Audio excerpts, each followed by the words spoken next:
দাদা আপনার এই সবজি শুনছি খুব দাম বেড়ে গেছে, তো ঝিঙের দাম কত? হ্যাঁ, এই ঝিঙাটা বিক্রি করছিলাম 80 টাকা। আপনি যদি মনে করেন নেবেন তো আপনাকে আমি কেনা দামে দিতে পারি 70 টাকা। 70 টাকায় কিলো। আর বাদ বাকি যেমন শশা আছে, পটল আছে, আপনাকে দিতে পারবো 60 টাকা কিলো। 60 টাকা কিলো। দামটা খুব বেশি নাকি? একটু কমেছে, একটু কমেছে, 80 টাকা ছিল, কমেছে। আচ্ছা।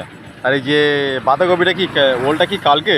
হ্যাঁ, ওলটা কালকে নিয়েছিলাম, তার মধ্যে এটা আছে, আজকে বেচবো। ও দাম বেশির কারণে বিক্রি হয়নি? হ্যাঁ হ্যাঁ হ্যাঁ, 80 টাকা করে বেচছিলাম, বিক্রি হয়নি, আজকে আবার বেচে দেবো। আজকে বেচতে হবে।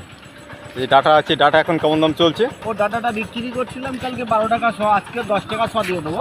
10 টাকা শো, মানে কালকে বাসির কারণে একটু কম দাম। আচ্ছা আচ্ছা। এই টমেটো আছে, টমেটো এগুলো কি সব একই সবটাই দাম বাড়া? হ্যাঁ, সবটাই দাম বাড়া। ভিডিও কর একদিন কথা খায় না। তো আরো সবজিওয়ালা আছে এখানে, আপনারা দেখতে পাচ্ছেন। 35 টাকা। আচ্ছা, আর এই আছে দিদিমুখী আছে, এটা আছে 32 টাকা। 32 টাকা। আলু দু রকম আছে। আর দু রকম আছে, দাদামুখী আর